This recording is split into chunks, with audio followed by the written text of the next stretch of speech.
मेरा नाम है सौम्या व्यास और आप सभी का स्वागत है कर्मभूमि में। आज हमको पढ़ना है गौंड जनजाति। भील जनजाति जो है वो कंप्लीट हो गई है और ये हमें आज से पढ़ना था गौंड जनजाति। कल था संडे, इसलिए कल की क्लास नहीं आई और ये हमने जब सैटरडे को के बाद से कंटिन्यू कर रहे हैं। गौंड जनजाति जो है वो भारत की सबसे बड़ी जनजाति है। गौंड जनजाति का प्रथम स्थान है भारत में और जो मध्य प्रदेश में है वो द्वितीय स्थान है। तो मध्य प्रदेश में प्रथम स्थान किसका है?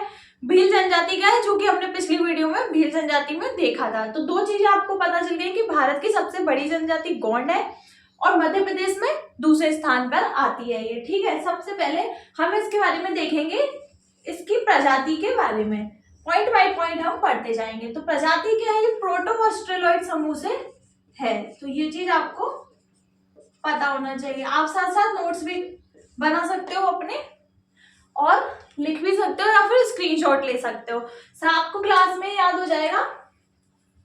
उसके बाद आपको देखना है जनसंख्या में प्रतिशत।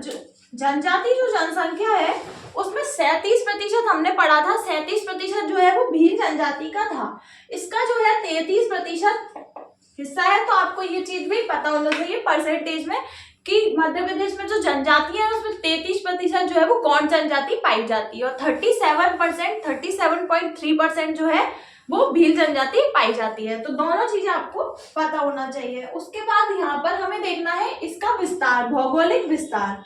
देखिए, भौगोलिक विस्तार की बात की जाए तो दक्षिण पूर्वी वाला जो क्षेत्र है उसमें ये जनजाति पाई जाती है। अब दक्षिण पूर्वी वाले क्षेत्र आप लोग बताइए कि कौन सा हो सकता है? तो दक्षिण पूर्वी वाला क्षेत्र है जैसे कि देखिए डिंडोरी, उसके बाद में छिंदवाड़ा, बालाघाट, इस वाले रीजन में ये जनजाति जो है वो पाई जाती है। इसके अलावा और भी कई सारे, देखिए शिवनी, छिंदवाड़ा और शिवनी तो जो पास पास में, इसके अलावा एक और है मंडला। इनमें मुख्यतः ये जनजाति जो है वो पाई जाती है। क्या बोर्ड पर नीचे तक का क्लियर दिख रहा है? एक बार मैं एक बार फ्रेम चेक कर लेती हूँ। हाँ, दिख रहा है। तो देखिए, भौगोलिक विस्तार में डिंडोरी, छिंदवाड़ा, बालाघाट, शिवनी और मंडला दक्षिण पूर्वी क्षेत्र में ये पाई जाती है।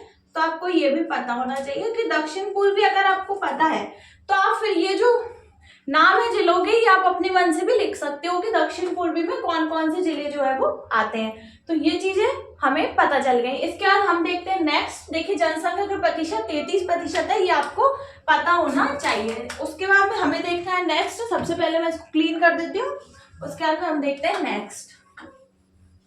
आपको क्लास में कठिन से कठिन शब्द जो है वो याद हो जाएंगे और जब आप नोट्स पढ़ोगे या कोई भी इस वाली क्लास के नोट्स पढ़ोगे या कोई भी बुक पढ़ोगे तो आपको पढ़ने में एकदम इजी हो जाएगा। क्यों हम क्लास में इतनी बार बोलते हैं कि चीजें क्लास में याद हो जाती हैं। उसके बाद में हमको पढ़ना है उपजाति। गौंड जनजाति की उपजातियों के बारे में हमको पढ़ना है। देखिए, व्यवसाय के आधार पर अलग है और निवास के आधार पर अलग पढ़ना है। तो दोनों ही चीजें हमको पढ़ना है। तो देखिए, व्यवसाय के आधार पर देखते हैं हम। तो सबसे पहले देखिए अगरिया, ये कौन सा काम करते हैं ये भी हम साथ में देखेंगे। तो देखिए, अगरिया, प्रधान, ओझा, कोयला भूतिस, ये जो नाम है ये इंपॉर्टेंट है। कोयला भूतिस आपको याद कर लेना है अच्छे से, कोयला भूतिस। उसके बाद है सोलहास। ये जो है व्यापार के आधार पर, व्यवसाय के आधार पर उपजातियां हैं, यानी कि ये जो जातियां हैं ये अगरिया लोहे का काम करती है, ओझा जो है झाड़ फूक का काम करते हैं। तो ये इस प्रकार से है, ठीक है। उसके अलावा जो है निवास के आधार पर देखिए राजगौंड होते हैं, यहाँ पे उच्च श्रेणी के रहते हैं, धुरगौंड में सामान्य श्रेणी के, और इसके अलावा एक और होती है मुरिया। ये तीनों में मुरिया जो है वो बहुत ज्यादा इंपॉर्टेंट है, आपको पता होना चाहिए कि उपजाति है ये गौंड जनजाति की। तो ये चीज आपको पता होना चाहिए। मुरिया नाम एक बार और रिवाइज कर लीजिए। देखिए, उपजाति है अगरिया, प्रधान, ओझा, कोयला भूतिस और सोलहास। साथ ही साथ निवास के आधार पर राजगौंड, धुरगौंड और मुरिया। तो हम देखते हैं नेक्स्ट की नेक्स्ट क्या है। इनके बारे में जो भी डिटेल होगी वो भी हम वीडियो में जरूर देखेंगे, इसलिए आप पूरा वीडियो जरूर देखना। गौंड जनजाति जो है वो 2 वीडियो में खत्म खत्म हो जाएगी। पर हम पहले एक बार इंट्रोडक्शन देख रहे हैं कि इंट्रोडक्शन में क्या क्या है। उसके बाद देखिए हमको पढ़ने हैं इनका सामाजिक संगठन। सामाजिक संगठन का तात्पर्य है कि गौंड जनजाति में किस प्रकार की सामाजिक व्यवस्था विद्यमान थी, कौन कौन से पद होते थे और वो क्या क्या उनके कार्य होते थे, तो वो भी हमको देखने हैं। तो देखिए सबसे पहले मैं यहाँ पे लिख देती हूँ मांझी, मांझी या फिर देशमुख, मांझी या देशमुख। मांझी और देशमुख जो है वो गांव की पंचायत के मुखिया को कहा जाता है। पंचायत के मुखिया को मांझी कहा जाता है। अब ये जो है ना नाम जो मैं लिख रही हूँ 3 से 4, ये ना जोड़ी मिलाने के से भी पूछ सकते हैं, इसलिए आपको ये जितने भी मैं नाम लिख रही हूँ उनका पता होना चाहिए कि इनका कार्य क्या है। तो इनको पंचायत के मुखिया भी बोला जाता है, जिसे भोई कहकर भी पुकारा जाता है। तो ये भोई भी आपको याद रखना है, ठीक है। उसके बाद हम देखते हैं नेक्स्ट। देखिए नेक्स्ट है मुकद्दम। नेक्स्ट है मुकद्दम। तो मुकद्दम जो है वो गांव का मुखिया है, गांव के मुखिया है ये पंचायत के मुखिया है ना, और मुकद्दम गांव के मुखिया है। दोनों चीजों में आपको कंफ्यूज नहीं होना है। इनका एक और नाम भी है मुकद्दम के साथ साथ, इन्हें गोटिया भी कहा जाता है, गोटिया। तो ये चीज भी आपको पता होना चाहिए। ये क्या करते हैं, मुकद्दम जो गांव के मुखिया है वो मालगुजारी वसूलते हैं, इनका ये कार्य होता है। तो ये भी आपको पता होना चाहिए कि मालगुजारी वसूलने का कार्य इनके द्वारा किया जाता है, ठीक है। तो आपको देखिए पता चल गया 2 सामाजिक संगठन में, एक मांझी जिनको एक और नाम है देशमुख, पंचायत के मुखिया होते हैं, और गांव के मुखिया जो है वो मुकद्दम होते हैं। इनका कार्य होता है मालगुजारी वसूलना, इनका एक अन्य नाम भी है गोटिया, ठीक है। तो दोनों चीजें आपको पता होना चाहिए। अब मैं इसको क्लीन करके लिख रही हूँ नेक्स्ट।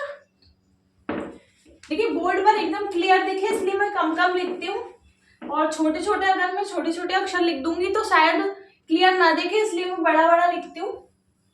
अभी देखते हैं नेक्स्ट कि हमको नेक्स्ट क्या देखना है। सामाजिक संगठन में हमको नेक्स्ट नाम देखना है कोटवार। एक हमको देखना है कोटवार, एक हमको देखना है देवान, और एक हमको देखना है लिखई, लिखई, और एक है बरुआ या गुनिया। देखिए लिखई जो है वो गांव के जो वृद्ध सदस्य होते हैं पंचायत के, उनको लिखई बोला जाता है। पंचायत के वृद्ध सदस्य जो है उनको लिखई कहा जाता है। पंचायत के वृद्ध सदस्य को लिखई कहा जाता है। जो बरुआ या गुनिया है ये तांत्रिक क्रिया करने वाले होते हैं। तांत्रिक, इनके नाम से भी आपको समझ में आ रहा होगा, है ना, तांत्रिक क्रिया करने वाले होते हैं। देखिए जो लिखई है वो पंचायत के वृद्ध सदस्य को बोला जाता है। देखिए मैं लिखती हूँ ना उस टाइम पे पता नहीं मेरी लाइन कहाँ चली जाती है। पंचायत के वृद्ध सदस्य को बोला जाता है, और तांत्रिक क्रिया करने वाले को बरुआ या गुनिया कहा जाता है। तो दोनों चीजें आपको पता चल गई। उसके बाद में देखिए एक और है कोटवार। कोटवार हमने छोड़ दिया, तो कोटवार हम देखते हैं मुकद्दम की सहायता के लिए। ये जो है मुकद्दम की सहायता करते हैं कोटवार। अब मुकद्दम कौन होते हैं ये हमने अभी अभी पढ़ा था। मुकद्दम होते हैं गांव के मुखिया, ये हमने अभी थोड़ी देर पहले पढ़ा था। ये गांव के मुखिया होते हैं जो कि मालगुजारी वसूलते हैं।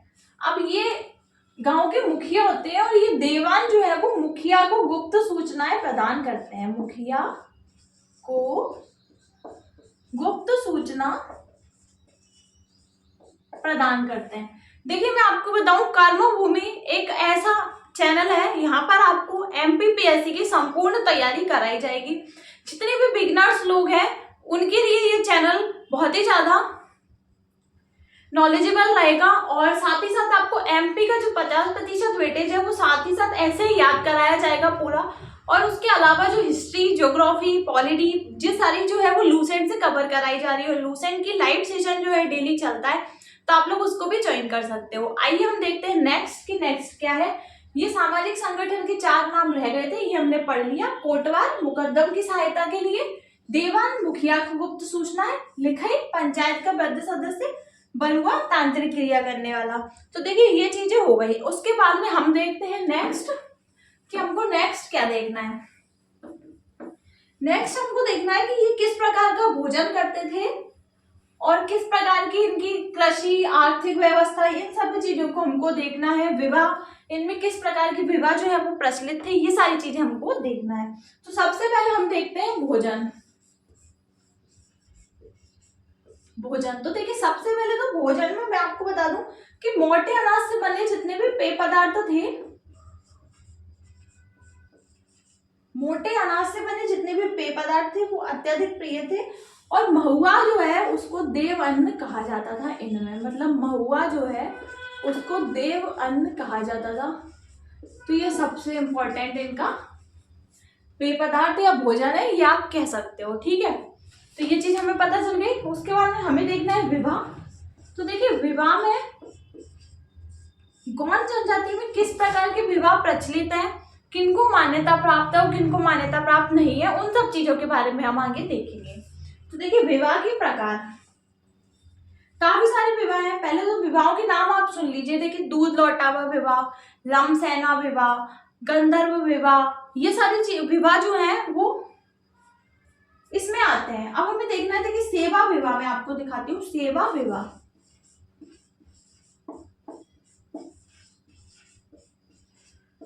सेवा विवाह, दूध लौटावा विवाह,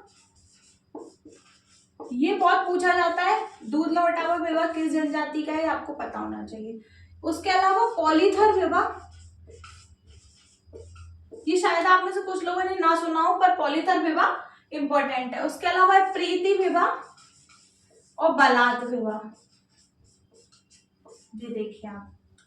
पठौनी विवाह, हट विवाह, सभी नाम जो है आपको याद रखने हैं, पठौनी और हट।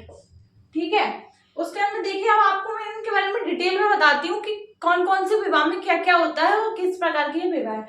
दूध लौटावा जो विवाह होता है उसमें भाई का लड़का और बहन की लड़की, या फिर बहन का लड़का और भाई की लड़की का विवाह कराया जाता है, तो वो होता है दूध लौटावा विवाह।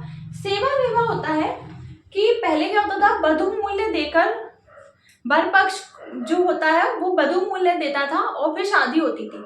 अब जिन वर पक्ष के पास में अगर पैसे नहीं है देने के लिए, वधु मूल्य नहीं है, तो जो वर होता था, जो लड़का होता था, वो अपने ससुर के यहाँ पे, होने वाले ससुर के यहाँ पर सेवा करता था, जिसे सेवा विवाह या लमसेना या लमझना, इन्हें इस नामों से जाना जाता है। तो ये चीज आपको पता होना चाहिए। ठीक है, उसके बाद देखिए मैं आपको बता दूं कुछ प्रथाएं भी हैं जो कि प्रचलित है। तो ये विवाहों के नामों में ये दो आपको याद रखने, पठौनी, हट विवाह, पॉलीथर विवाह, प्रीति विवाह और बलात विवाह। ठीक है, अब हमको कुछ चीजें और कुछ प्रथाओं के बारे में भी देखना है जो कि इम्पोर्टेंट है, तो हम वो भी देख लेते हैं।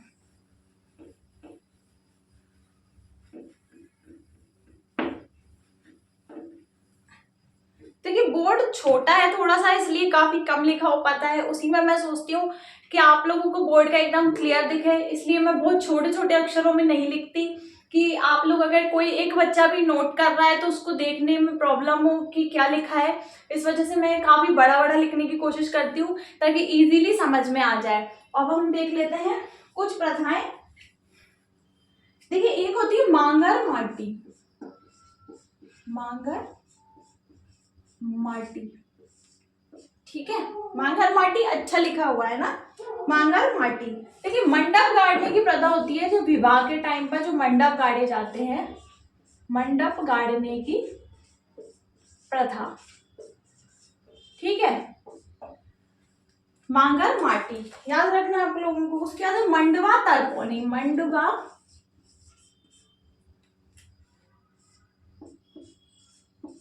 मंडवा तर्पणी। देखिए ये जो है ना, इसमें क्या होता है मैं आपको बताऊं, जो भी मंडप लगाता है जो भी मंडप गाड़ता है उनको क्या होता है कि ये दारू जो होती है ना, इनमें महुआ की शराब वो काफी ज्यादा प्रचलित होती है। मैंने आपको पहले भी भोजन में भी बताया। तो क्या होता है, इन्होंने मंडप लगाने वाले को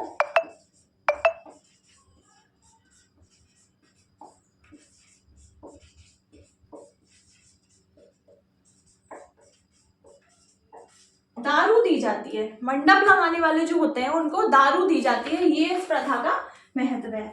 उसके बाद में देखिए कुछ चीजें और रह गई हैं जो हम नेक्स्ट वीडियो में देखेंगे और गौंड जनजाति को जो है वो कंप्लीट करेंगे। गौंड जनजाति का एक बहुत ही ज्यादा क्विक वे में रिवीजन भी हो जाएगा आपको और याद हो जाएंगी ये चीजें। इस चीज की मैं आपको गारंटी दे रही हूँ कि जो भी वीडियो में पढ़ाया जा रहा है वो आपको साथ ही साथ याद हो जाएगा। अगर आप मन लगाकर वीडियो देख रहे हो तो आपको वीडियो के साथ ही चीजें याद होती जाएंगी, क्योंकि मैं इतनी बार रिपीट करती हूँ कि चीजें आपको याद हो ही जानी चाहिए। तो मांगर माटी क्या है, मंडप गाड़ने की एक प्रथा है और मंडवा तर्पणी जो है वो मंडप लगाने वाले को दारू जो है वो दी जाती है, ये भी एक प्रथा है। तो देखिए ये चीजें हमारी हो गई है कंप्लीट। गौंड जनजाति से अन्य तथ्य जो है वो हम देखेंगे नेक्स्ट वीडियो में और मिलते हैं नेक्स्ट वीडियो में। वीडियो आप सभी को पसंद आया हो तो प्लीज लाइक कर दीजिएगा, चैनल को सब्सक्राइब कर लीजिएगा।